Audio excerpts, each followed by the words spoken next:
universo, contigo viviré, contigo venceré.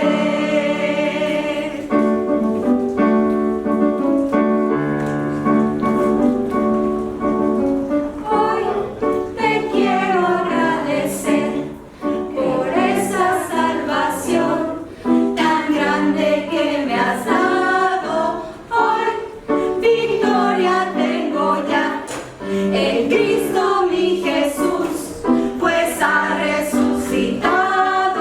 Nadie como tu Señor hay en esta tierra, el invencible Dios, el poderoso Dios. Nadie como tu Señor en el vasto universo, contigo viviré, contigo venceré.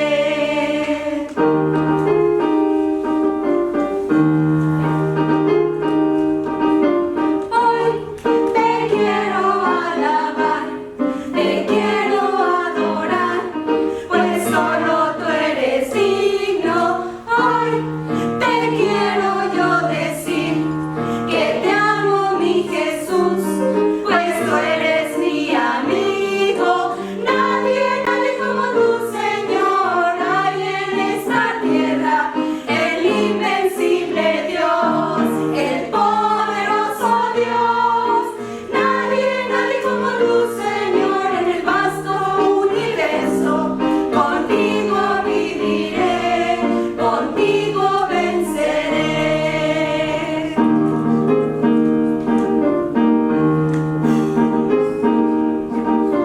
Hoy te quiero agradecer por esa salvación tan grande que me has dado. Hoy victoria tengo ya en Cristo mi Jesús, pues ha resucitado.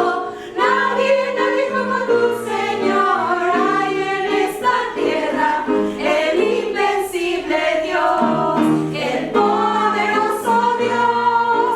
Nadie como tu Señor en el vasto universo, contigo viviré, contigo venceré. Canten con nosotros. Nadie como tu Señor hay en esta tierra, el invencible Dios, el poderoso Dios. Nadie como tu Señor en el vasto universo, contigo viviré, contigo venceré. Amén. Amén. De inspiración, gracias. Vamos al sermón, es Lucas capítulo 3, pero también les mandé el texto de... Muy bien, capítulo...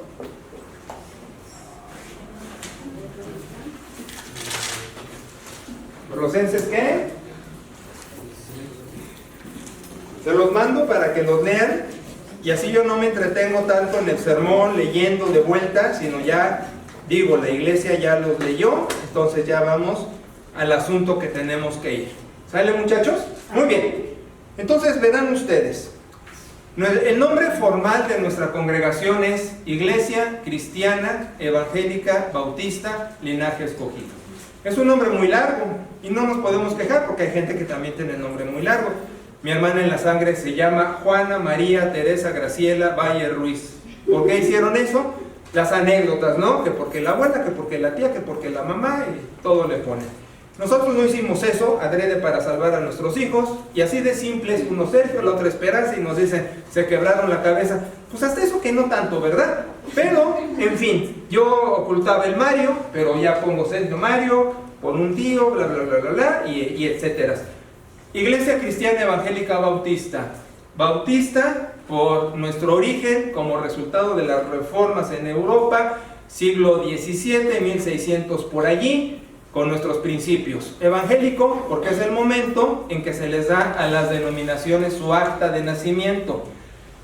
No es una clase de historia, pero en la Paz de Westfalia, 1648, después de las guerras de religión, 30 años, cuando se formalizan las denominaciones en Europa y ya quedan católicos, luteranos, episcopales, bautistas, presbiterianos, y a cada una se les da el acta de nacimiento. Ahí los evangélicos, también en las ciencias sociales, conocidos como denominaciones históricas.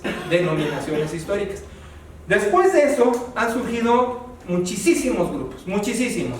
En el siglo pasado, los 1900, los grupos pentecostales, con toda su festividad y cosas así, y sus variantes, Más Vida y otras, no traen el nombre Pentecostés, se llaman comunidades cristianas o como le quieran poner, pero tienen ese origen sectario de los 1900, y les digo sectario porque no pertenecen a esta formalidad después de las guerras de religión, cuando se da la etiqueta y acta de nacimiento a todas las denominaciones históricas. Entonces se revuelve y se confunde uno y dice, es que todos son lo mismo, si no eres católico eres de estos. No, de hecho no. Un grave problema que tenemos en nuestro país es que se tergiversó y se confundió desinformación religiosa por doctrina religiosa. En las leyes juaristas, muy precisas, la educación laica, pero era tal el dominio de la Iglesia Católica con las propiedades, dineros y poder y muchas cosas, que se tergiversa y entonces se dice, el laicado, el laicismo, va a llevar desinformación absoluta de religiones. Y eso pasa en nuestro país, pero no sucede en Argentina, no sucede en Brasil, no sucede en Estados Unidos y no sucede en Europa. ¿Qué pasa allí? Que en las primarias y secundarias se les da información religiosa. Todo lo que les estoy diciendo, que no es catecismo, son cosas distintas. Si a un grupo en la escuela le doy doctrina, le doy catecismo, eso sí está prohibido por las leyes juaristas. Pero otra cosa es decir, como historia universal y para cultura, miren, la historia de las religiones, la historia de las denominaciones es así, así, así, así como información científica, porque al fin la historia es ciencia y eso es lo que adolecemos. Por eso aquí se ignora y se revuelve todo. Más grave es los grupos llamados radicales. Los grupos radicales son los que también surgen a principios del siglo pasado y se llaman radicales porque es un sinónimo de sectario. El grupo sectario lo que hace es, no participo en mi sociedad de los valores que existen aquí.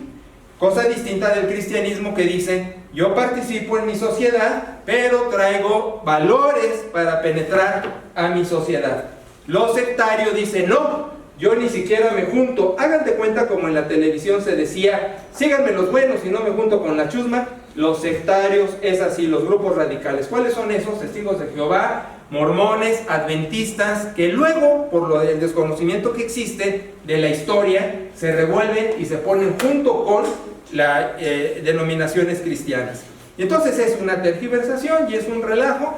Yo recomiendo mucho Fondo de Cultura Económica, esa editorial es magnífica, tiene los breviarios y tiene muchos tomos de historia, de religiones, denominaciones históricas, sectas, etcétera, etcétera. Ilustra a la gente, se educa, porque en las iglesias venimos a sentir bonito, a cantar, a que se nos diga que Dios nos ama y esas cuestiones, pero hay una ignorancia extraordinaria acerca de la razón de ser de las denominaciones, ¿verdad? Y hablando de eso, hablando de cristología, porque les dije en el mensaje que les mando, el sermón es 100% cristológico. ¿Por qué?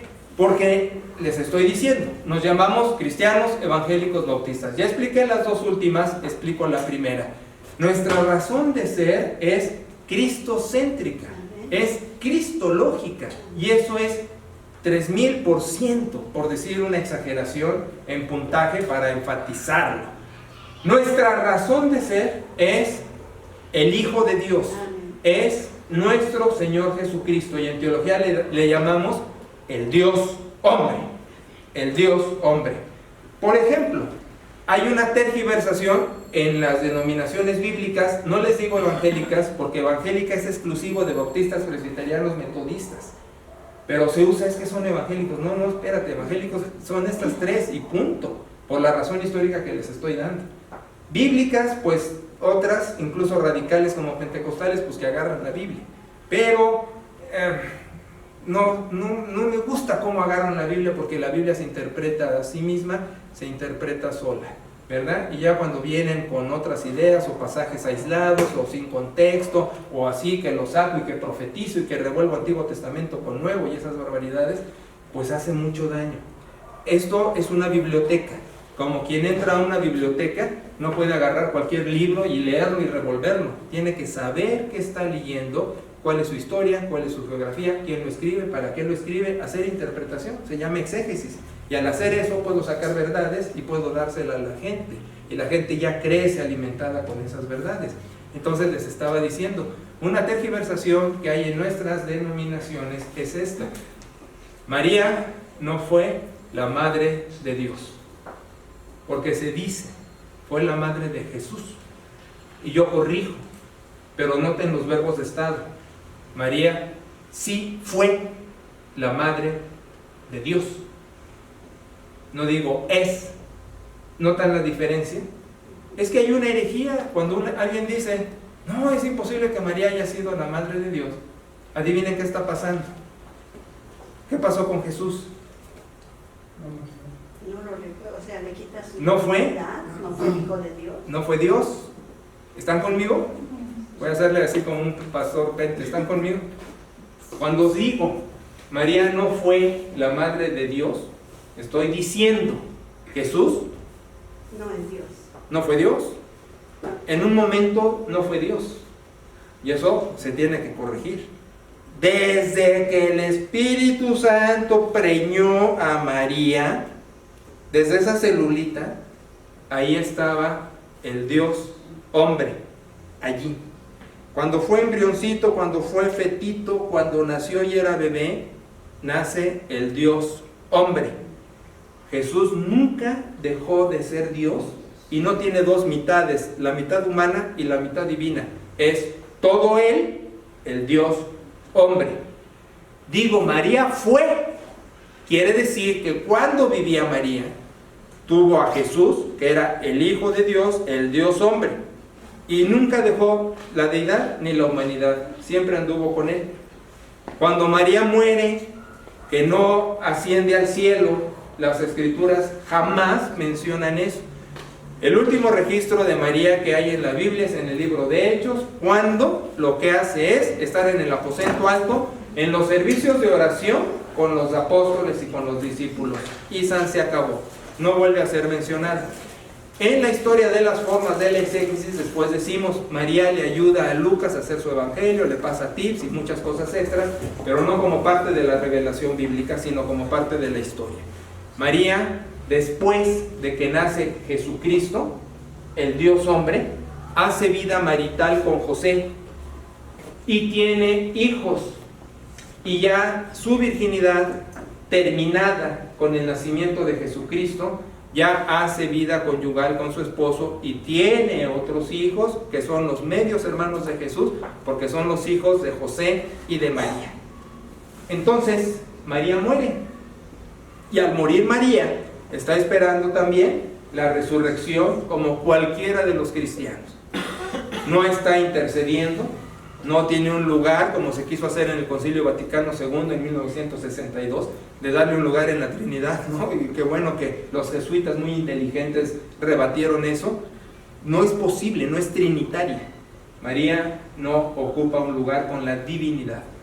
Fue un instrumento valioso en las manos de Dios, colaboró con mucho valor para decir, sí, voy a ser embarazada de una manera sobrenatural, pero nada que ver, ¿sí?, con que María nace como Jesús sin pecado, absolutamente falso, o como que María asciende a los cielos, absolutamente falso. Ser humano como cualquiera de nosotros, porque dice el Sagrado Texto, no hay otro nombre debajo del cielo en que los hombres puedan ser salvos. No hay una intercesora.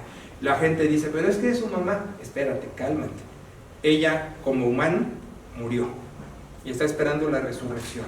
Y ella misma lo testificó en el Magnífica, cuando está diciendo en esa oración hermosa, en esa alabanza, engrandece mi alma al Señor, ¿verdad? Que puso sus ojos sobre su sierva y vio la bajeza de su sierva, pero estoy a las órdenes para ser colaboradora y que venga Jesús.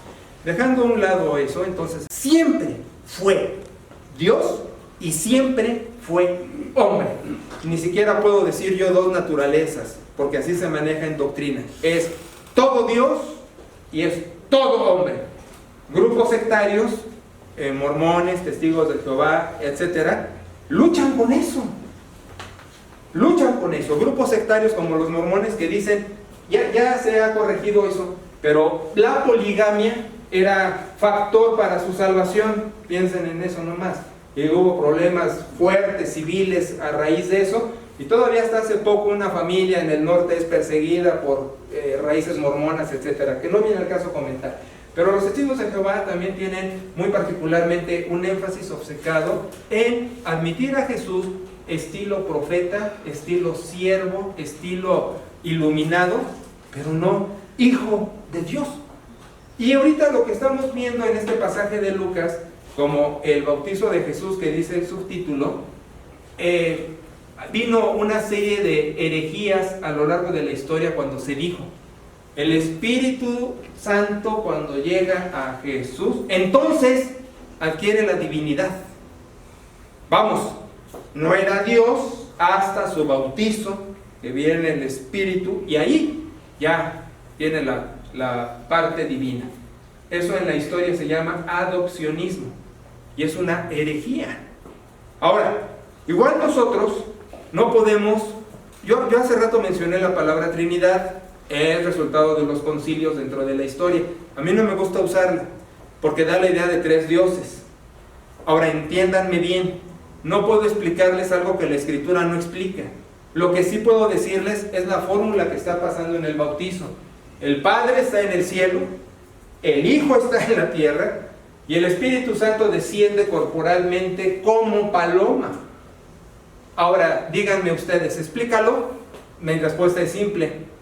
No hay explicación. Pero en la historia se quiso explicar y se quiso decir tres personas, pero es un error. El término griego prosopón para decir personas, más bien se traduce máscara. Es en los teatros, ustedes han visto en los teatros, esto viene de los griegos, la cara sonriente y la cara triste, melancólica. Ese es el logotipo de los teatros, uno alegre y otro triste. Eso es prosopón. Y entonces en un concilio en la historia dijeron, ¿cómo definimos esto? ¿Cómo puede ser el Padre, el Hijo y el Espíritu? Tres prosopones. Pero también se tergiversa después y se le dice persona. Pero al decir tres personas estamos diciendo tres dioses. Y eso me decía el judío, el rabino judío, ustedes son politeístas, tienen tres dioses. No, espérame, yo no. Muchos en la denominación cristiana sí, pero yo no.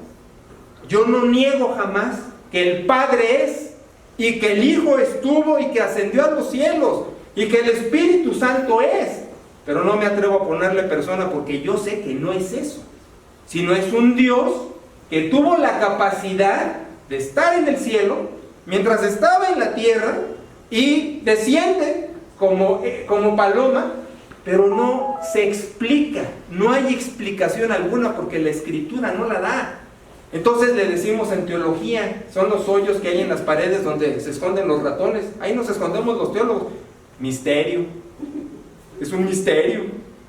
Explícame cómo Dios pudo estar en el cielo mientras estaba encarnado como hijo y desciende como paloma. Explícalo. No lo puedo. Lo acepto y lo oro. Cuando oro digo, Padre, me dirijo a ti en el nombre de tu Hijo por la intercesión del Espíritu Santo, y descansa mi alma.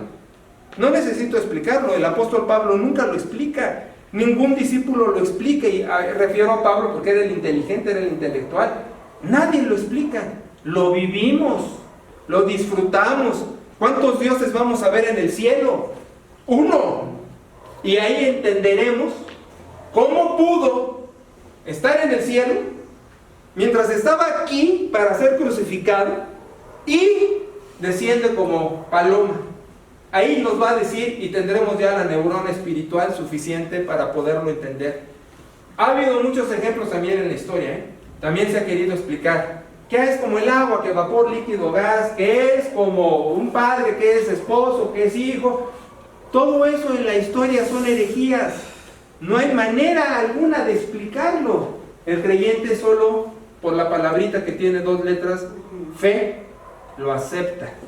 No hay explicación alguna para este extraordinario fenómeno que estamos viendo aquí en el bautizo. Cuando todo el pueblo se bautizaba, también Jesús fue bautizado, y orando el cielo se abrió y descendió el Espíritu Santo sobre él en forma corporal, como paloma. No dice es, como paloma, algo así que parecía alado, no sé. y vino una voz del cielo que decía: tú eres mi hijo amado, en ti tengo complacencia. Y punto. Y punto. Pero predicamos el nombre de Cristo. Grupos sectarios pueden decir: ¿por qué hacen tanto énfasis en uno de los tres? Es que es uno. Pero ya les dije hace rato, no puedo explicar cómo estaba en el cielo y andaba aquí al mismo tiempo abajo.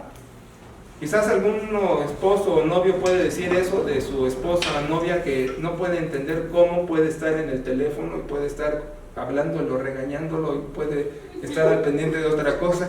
Quizás eso se acerca a tratar de entender este fenómeno, pero es imposible de poderlo comprender. Bueno, entienden que es una broma, por supuesto. Ahora, predicamos el nombre de Jesucristo porque esta revelación, esta escritura sagrada, y sagrada es porque le pertenece a Dios, apunta desde el principio de sus letras hasta el final de sus letras en el Dios hombre, en Jesucristo. Dios nunca le pidió a ningún hombre o mujer hacerse Dios.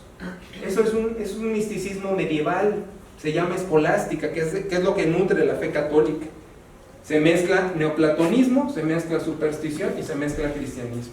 Y se da la idea, de ahí viene la bamba, que se necesita una escalera para subir al cielo. Los sacramentos, ¿sí?, son escalones que llega uno más cerca de Dios. Es neoplatonismo. Cualquiera vea en fondo de cultura económica, neoplatonismo, la filosofía griega, las escaleras que ascienden para llegar a más pureza. Por eso el Dios puro está tan lejos y se necesitan intercesores más defectuosos. Y lo mismo en la tierra. El agricultor es el de más abajo, el noble, el comerciante y el sacerdote. Y de ahí el sacerdote principal. Hacen siempre cadenas. Y eso es un gravísimo error. Debajo de la cruz el terreno es plano, parejo. ¿De dónde Dios no le pide al hombre hacerse Dios? Dios es el que se hace hombre. Podemos poner sillas, Lupe, en la sombrita, mira ahí, gracias. Dios es el que se hace hombre. Dios es el que se hace hombre. Se tergiversa, ¿verdad? Yo tengo que ser santo. Santo, término 100% bíblico, no describe a una persona con poderes, capacidades sobrenaturales. Santo es un sinónimo de cristiano. Cualquier escritura, cualquier Biblia, de cualquier traductor, de cualquier denominación, católico, evangélico, luterano, lo que sea, al traducir esto va a poner el apóstol Pablo: a los santos de la iglesia de Corinto, a los santos de la iglesia de Éfeso, a los santos de la iglesia de Colosas, etcétera, etcétera, etcétera. Santo es sinónimo de cristiano. Santo no es una palabra mágica. Santo lo único que quiere decir es pertenencia. Kadosh en hebreo, agios en griego, quiere decir le pertenece. Por ejemplo, esta bolsa es santa para Eli. ¿Por qué? Le pertenece a Eli. Y cuando Dios nos da la etiqueta santo, está diciendo: son de mi propiedad. Eso es lo que está diciendo. Es un artificio de la Edad Media ponerle poderes. Y es que en la Edad Media hacía eso. En la Edad Media el alquimismo lo que decía era: vamos a transformar la materia. Hacemos de cualquier cosa oro, por ejemplo.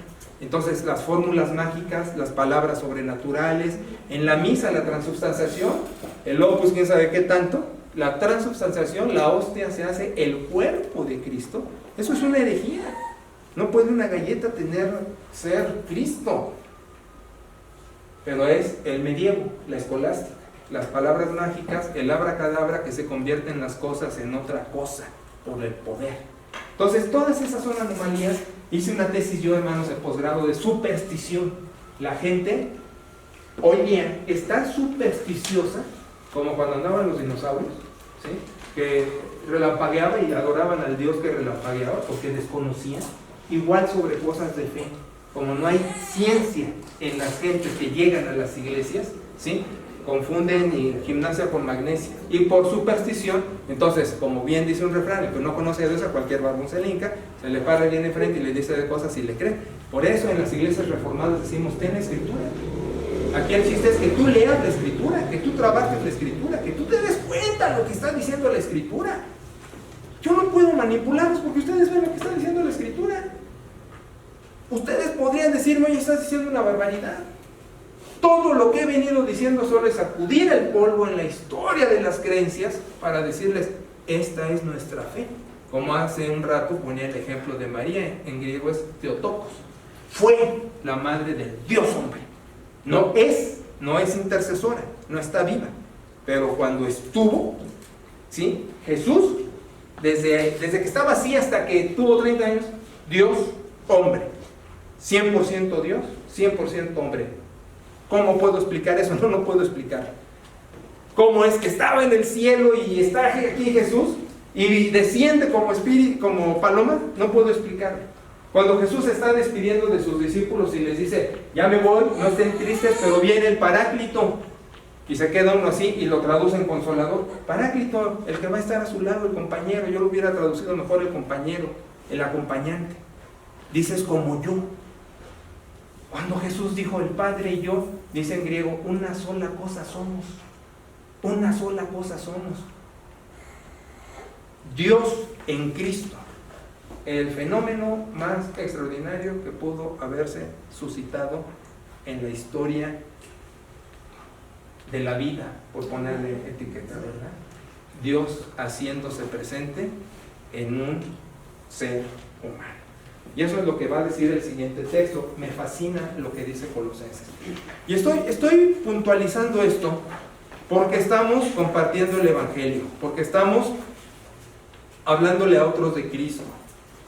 Y tenemos que tener muy arraigado, pero perfectamente cimentado, ¿quién es Cristo? Y no como doctrina. Porque al final no estamos recitando un compendio de conceptos, sino estamos compartiendo una experiencia personal. Estamos compartiendo una relación. Cuando yo presento a mis hijos, los presento con mucho orgullo. Hace unos días lo saqué en el mensaje, dije, va a ser anónimo, pero no, pues, todos conocen nuestra historia. Mi niña tenía problemas en finanzas, mi niño tenía problemas en programación. Hoy sus maestrías en uno y otro son en eso. ¿Cómo no me da orgullo, no? Gracias, Dios. Cuando tú sabes a quién tienes, te da un orgullo enorme proclamarlo. Yo no proclamo a Cristo por obligación, por deber, porque me están mandando en la iglesia que lo haga, sino porque me sale, como cuando estamos hablando de los hijos, que yo hablo de ahorita de los dos, pero cualquiera habla de los suyos, cualquiera habla de los propios. ¿Y cómo habla? Ni modo que diga, ay, mi hijo porque aún el borreguito más pintado que tengamos en el corral, es nuestro hijo. Yo no olvido a un hombre en México, una oveja que tuve en México, que su hijo era un marihuano. Pero marihuano activo, porque hay gente farmacodependiente que tiene sus rachas y medio se porta bien. Este cuate nos traía de cabeza porque no dejaba la marihuana. Y ya hasta el color, un caso muy triste. Y yo tenía apenas 23, 24 años, muchachos. Un pastor muy imberbe, pero ya ruedo. Y me atreví a decirle a este señor, consta que el señor era una oveja de medios chiles. La señora era más consagrada, el hombre así como que estábamos cuidando, se portaba mal, era medio coquetón, quería tener otra novia. No, pórtate bien, canijo. Un hombre no bueno, pues, para que me entienda, una oveja en acercamiento. Le dije a ese señor, oye, interna ya a tu hijo, mételo en algún lado y abandónalo ya. ¿Cómo nos cansa como familia, como iglesia, sus vicios? Y él contestó, pero con los ojos húmedos, Sergio, es mi hijo. Ya. Y yo no entendí eso. Adivinen hasta cuándo. ¿Verdad? Entonces es lo que les estoy diciendo. ¿Por qué les comparto a Jesucristo? ¿Por qué se me llena la bocota al hablar de Jesucristo? Porque es una cosa que tenemos él y yo. Cosa que debería pasarse con las gentes de la iglesia. ¿Y qué fenómeno pasa con las gentes de la iglesia? No todos estamos en el mismo nivel de sintonía. Ese es un hecho. Esa es una realidad. Y yo no puedo forzar, aunque dice la Escritura, fuérzalos a entrar. En una parábola muy bonita cuando dice uno, pues Señor, yo estoy, diles y diles, pero no agarran el patín. Y dice el amo, fuérzalos a entrar, ¿verdad? Pero yo no puedo obligarlos. No puedo agarrar a nadie y decirle, ¡crece! Imagínense, ¿alguno de ustedes ha podido agarrar, ya se me fue Naum hasta allá, no ha podido agarrar a un hijo y decirle, ¡crece! ¡Crece! ¿Cómo? Hijo, estás chaparro, mides 1 metro y ya deberías de medir 1,20, crece, te obligo a que crezcas. El hijo va a decir, por más que me estire, no crezco. Tendrá que comer, tendrá que jugar, tendrá que estar sanón, y ya con eso crece, ¿no? Yo no puedo obligar a nadie a crecer. Cada quien va creciendo a su ritmo. Pero lo que sí puedo obligarlos es decirles, ¡hey! ¡Vamos! Hagan un poco más de su compromiso con el Señor. No vean la iglesia optativamente. Les he mencionado un diácono en mi ministerio pasado que a mí me daba mello. A mí, y conste que juego a que medio no me dan tantas cosas mello. Pero les decía, ¿cómo a su trabajo no llegan tarde? ¿Cómo a su escuela no son informales? ¿Cómo cumplen los requerimientos propios? La respuesta es obvia, porque ahí hay castigo. Porque no voy, me multan, me descuentan, me reprueban, todas las respuestas que hay. Aquí es optativo, aquí bueno, como hay flexibilidad. Y luego, como les digo, podemos ser muy buenas ondas y flexibles como en la bienvenida. Y hace rato sí disgustado les digo, ¡eh! Esto es con celo. No confundamos gimnasia y magnesia. Una cosa es ser una iglesia alegre y festiva, y otra cosa es, cuando estamos pronunciando el nombre, el celo que debemos tener todos. Y aunque me anden estos 2 chicos allá ayudándome porque son colaboradores, en adoración, en los cantos con el Señor, ¿por qué no estamos perdiendo el tiempo? Venimos a darle al Señor nuestro ser, en gratitud, en adoración. Y eso debe ser una efervescencia. La Escritura dice, tengo contra ti que has dejado tu primer amor. No es una cosa poca, ¿eh? No es poco que se diga, ¡hey! Ojalá fueras frío o caliente, pero no me gustas tibio. Ahora, yo muchos años fui tibio, muchachos. Yo puedo hablar desde esa experiencia. Yo sé lo que es ser un cristiano a medios chiles.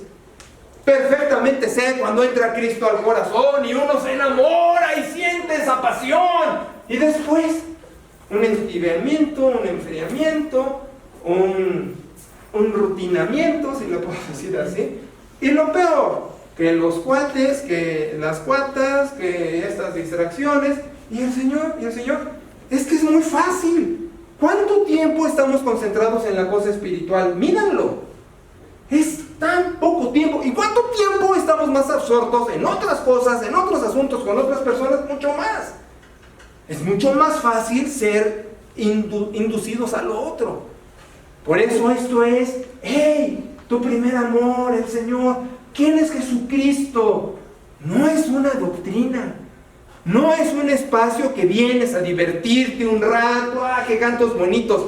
Deberá ser el Señor de tu vida, así como ha sido tu Salvador. Mira, estamos batallando en la dominical, acostumbrándonos a que donde esté, hablo de Jesús. Porque la iglesia de hoy día, la iglesia moderna, la iglesia contemporánea es una iglesia muda. La Gran Comisión tiene un gran error en la traducción en español. Id y haced discípulos. No dice eso, no dice ir. Dice, mientras caminas, mientras respiras, mientras ves, mientras hablas, mientras haces, con todo mundo, comparte a Jesús. ¿No saben ustedes la muina? Que a lo mejor me muero un día de un coraje. Cuando alguien me dice, fíjate que mi amigo de trabajo es cristiano y tenemos 10 años de estar trabajando juntos Y hasta ahora, por accidente, salió que somos cristianos. Me jalo los pelos, por eso ya no tengo pelos. No me digas que 10 años han estado conviviendo juntos y hasta hoy por accidente se enteraron que son cristianos, porque salió. Cuando era tu deber con él al lado, o el que pasó por la escalera, o el que viste en el elevador, compartirle a Jesús. Nos chiveamos, nos da pena, nos falta valor. La gente luego es brusca o nos dice, cállate, no me hables de estas cosas, lo que sea. Pero eso no es lo que se nos pidió. No se nos dijo, chivéate al primer trancazo. Lo que se nos dijo fue, sé testigo. Pero no puedo ser testigo de algo que no he experimentado. Carlos puede testificar lo que le pasó esta semana tan fea. Pero yo no. Yo no puedo decir qué se siente casi ser rafagueado por una ametralladora, porque yo puedo, como en las películas eso. Pero qué cosa tan diferente cuando estuve a punto de que me pasara eso. ¿Cómo voy a ser testigo de algo que no llevo en el corazón? Un ejemplo, si no tienen hijos, ¿cómo pueden hablarme del amor de los hijos? El ejemplo, o yo puedo hablar de mi hijo, y podrá ser no la borreguita más blanquita y tendrá sus manchitas, pero es mi hijo, ¿verdad? ¿Cómo voy a compartir a Jesús si Jesús es una teoría, si Jesús es una doctrina, si Jesús es un culto semanal, son unos minutos semanales? ¿Cómo lo comparto?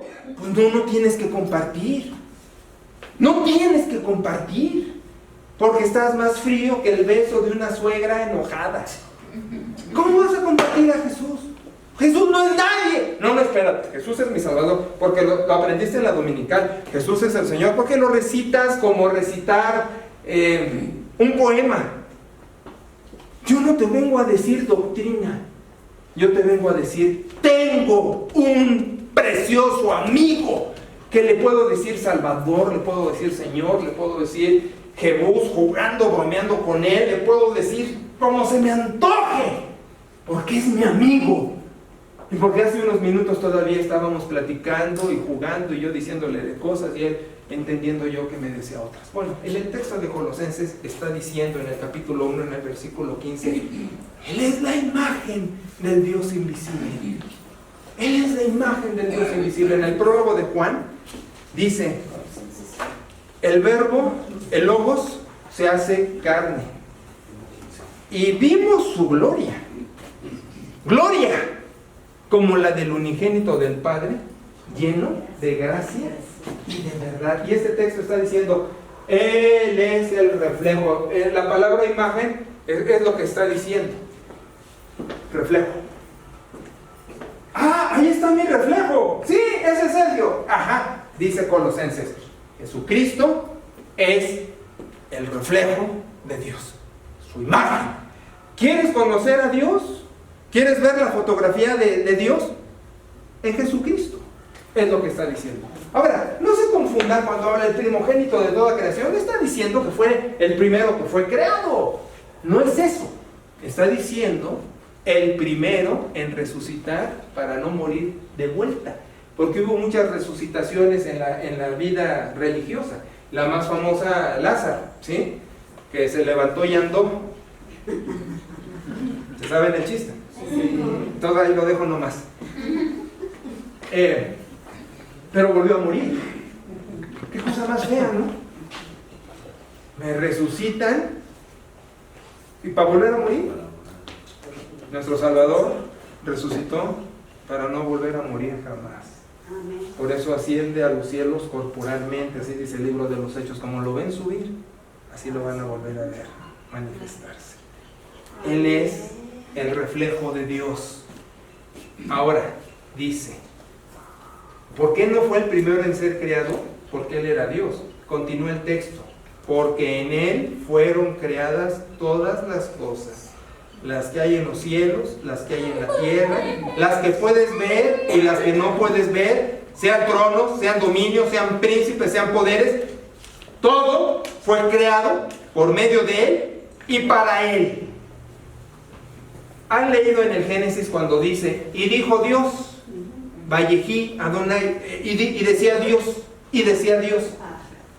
La palabra hacía las cosas. Y aquí nos está diciendo, la palabra se encarna. La palabra se encarna. La palabra creadora. Él es el creador de todo. Y dice el siguiente texto. Y Él es antes de todo, de todas las cosas, y todas las cosas por Él se mantienen. ¿Pueden? Yo no. Les iba a preguntar si pueden, capaz que me dicen ustedes que sí. Yo no puedo imaginarme el magnífico control de señorío, de mantener la creación y la existencia en su dinámica.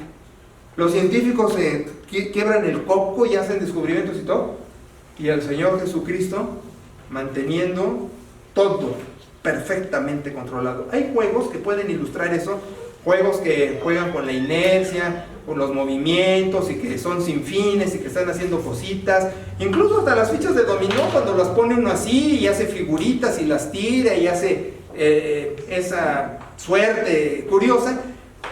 Pero yo no puedo imaginar cómo el señorón de la vida está controlando absolutamente todo. Y uno de los cantos hermosos es que Él tiene todo en su poder, el universo vasto, pero como tiene al bebé. Y cuando nosotros oramos, como deben hacerlo ustedes, por nuestros hijos, su vida, su futuro, como que Dios dice, hey, papito, relájate. En Isaías me encanta el profeta cuando dice, hablando del ejército, y uno dice, ¿cuál es el ejército? Son las estrellas, la cosmología de los hebreos, las estrellas del cielo, son los soldados de Dios. Dice el profeta, ninguna falta, ninguna se pierde. Y continúa Isaías diciendo, tal es la grandeza de su fuerza y el poder de su dominio. Amén. Ilustrando, si no se le cae a Dios ni una estrella, y nosotros diríamos, no, pues que no se pueden caer los soles, los sistemas solares, de acuerdo, pero para que eso tenga su dinámica, para que los físicos o cuánticos o los que sean hoy día digan, es que el universo, el firmamento está en avanzada, hay una expansión, hay un camino, de acuerdo, pero para que todo eso esté sustentado, mantenido, controlado, yo quedo anonadado. Y entonces cuando volteo con Pere y le digo, ¿sabes qué? Como si no lo supiera, nuestras vidas, nuestros hijos, que nos apuran y oramos y todo, no es posible que al Señor se le tergiverse nada. Ahora, abusado, porque te estoy diciendo esto. Tú cuando tienes al bebé ahí dices, no, pues sí, pero cuando ya tienes a tu muchacho más grande y lo tienes con ciertos problemas de vida, con ciertas cuestiones que sus decisiones no han sido las mejores, que está arrastrando ciertos problemas, pues te estoy diciendo lo mismo. Espérate, esa estrellita no se le ha perdido al Señor. Tranquilo, tranquilo. Lo que pasa, ¿sabes qué? Es que nosotros queremos las cosas instantáneas, ¿no? Como el cajero automático que metes la tarjeta instantáneo, o el café instantáneo. Pero todos son procesos. El hecho es que este señorón mantiene todo perfectamente controlado. Controla mi vida. Te he dicho mi testimonio muchas veces. ¿Dónde estaba yo? ¿Quién era? ¿Qué basura era como joven? Qué lástima, ¿no? Ni 20 años tenía y ya muchas tonterías que había hecho. Bueno, ¿qué te digo yo? San Agustín de Hipona, su biografía. Extraordinario. En el lodo. ¿Y de dónde te saca Dios y dónde te pone? Dice el salmista, me hace sentar con los príncipes de su pueblo. Bueno, dice, continúa el texto y dice, y Él es, en el verso 18, la cabeza del cuerpo que es la iglesia, el que es en el principio. Fíjate lo que te decía yo hace rato, el primero de entre los muertos. Por eso decía hace rato, el primero de toda la creación. El primero de entre los muertos, para que en todo tenga la preeminencia. Tú has visto que Dios es celoso. Eso dice el Antiguo Testamento. Yo no puedo entender los celos de Dios y no puedo explicártelo, pero puedo tratar de imaginarme el celo de Dios cuando se le pretende robar cámara a Jesucristo. Porque si puedo explicarme, Dios concentró todo en Jesucristo. Y si uno lo ningunea, si uno lo ve menos, puedo como querer comprender el celo de Dios.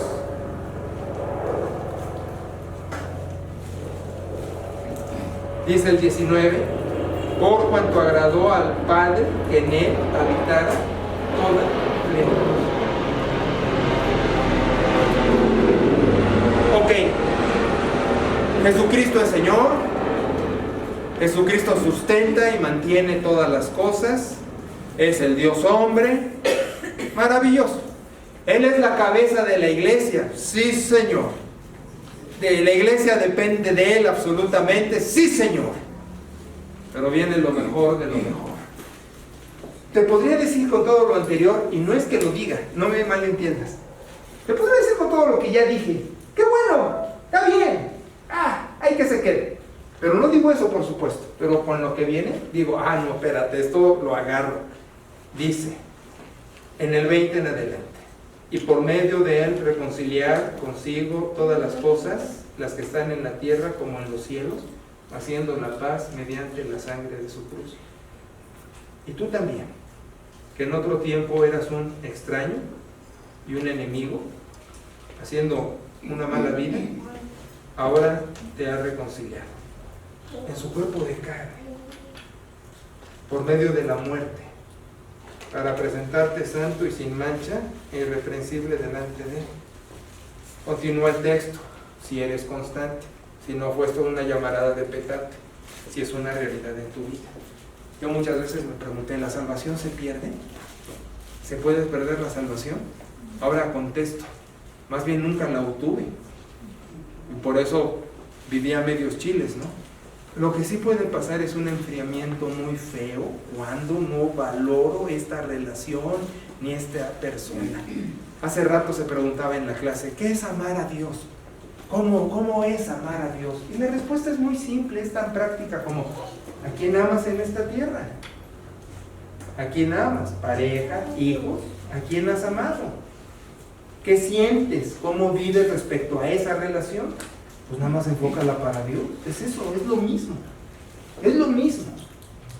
El llanto de pena es, yo siento que la gente no ama tanto a Dios. Un día le dije a mi pastora, cuando era chamaco, cuando tenía estos problemas de vida, oye, mis cuates me jalan mucho, me gustan las viejas, son muy viejeros, son muy novieros, y me gusta andar en el relajo. Me dijo mi pastora, mira Sergio, no amas a Dios, ¿por qué no le pides amar? Ahora no te asustes, no digo que vas a acabar pastor y pelón, pero le dije un día en una oración, oye Dios, fíjate que te amo a mi modo, a mi costumbre, ¿por qué no me pones amor por ti? Y de esa oración cambió todo. Cuando nos conocimos,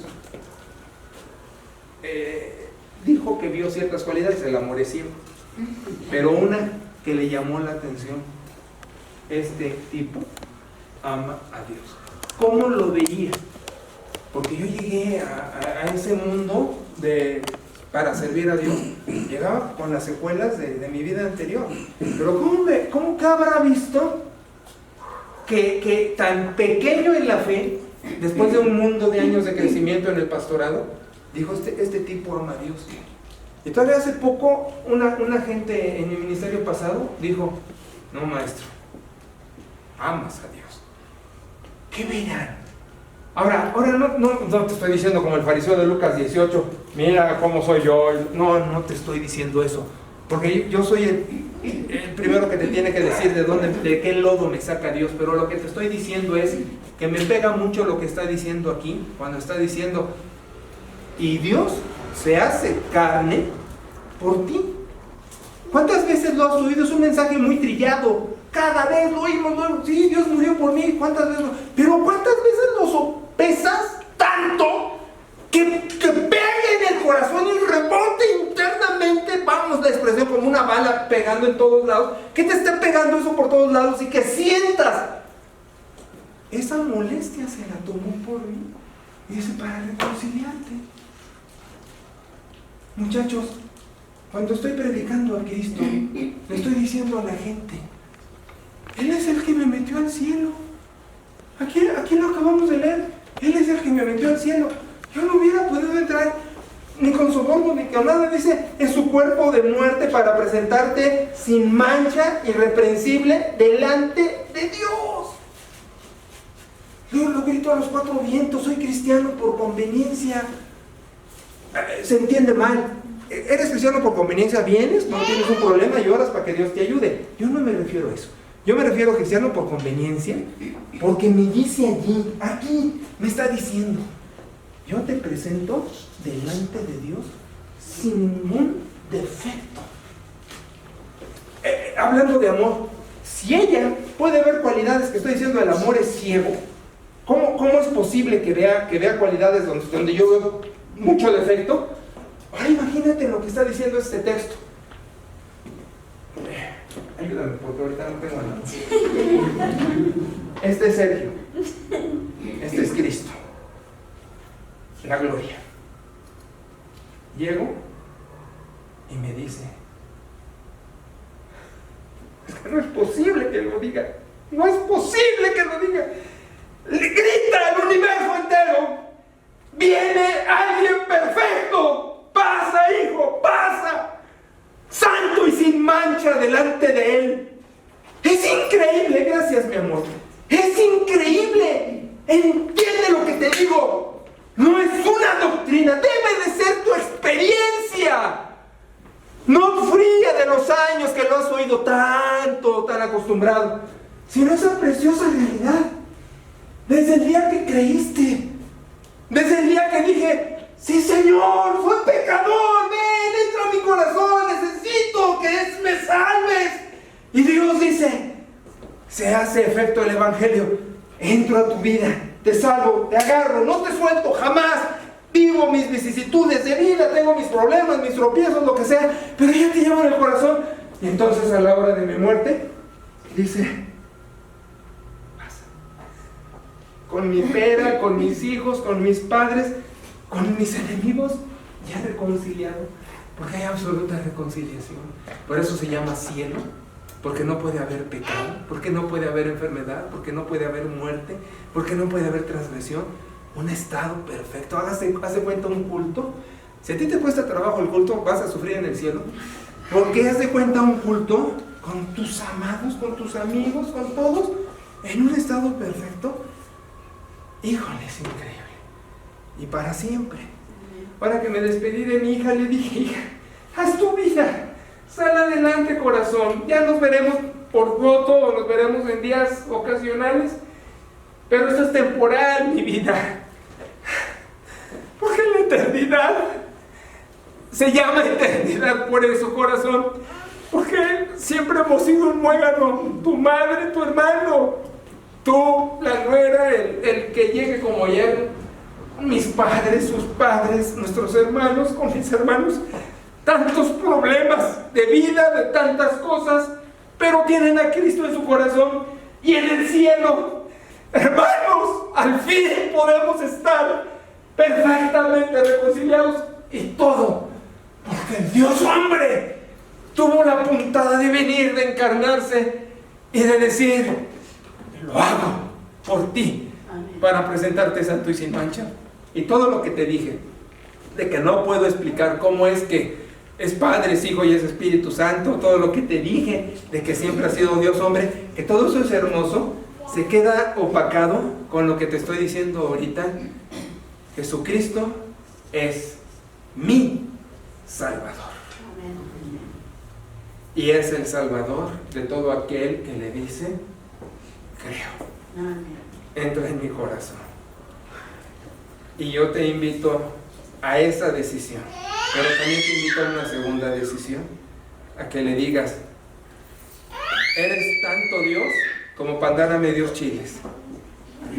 Quiero amarte y vivir mi relación contigo en otro nivel. Entonces son dos invitaciones.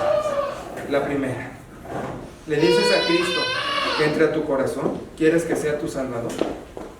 Si quieres que sea tu Salvador, ponte de pie. Ponte de pie. Si quieres decirle a Cristo ahorita, entra a mi corazón, quiero que seas mi Salvador, ponte de pie.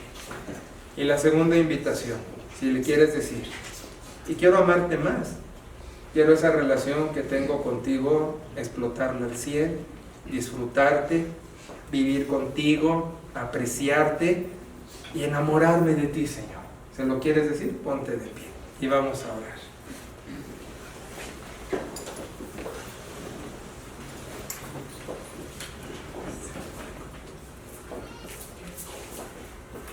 Padre, tú sabes que lees nuestros corazones. ¿Cuántos están por primera vez diciendo que entres a sus corazones? Tú lo sabes y lo único que pedimos es que entres, que sientan tu presencia, porque es una relación, y que esa presencia los inunde, Señor, de tu paz, de tu gozo.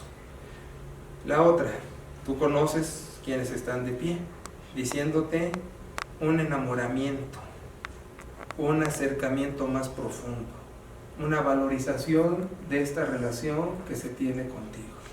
Tú los conoces, tú sabes si lo están pidiendo, para que hagas eso, Señor.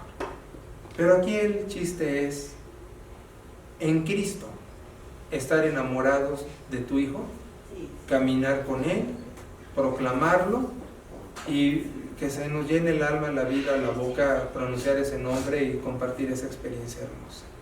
Entonces, mi Salvador, que arraigados y cimentados en ti, como lo dices en la palabra, sigamos en nuestro camino contigo. Gracias, bendícenos por el nombre sagrado. Amén. Amén.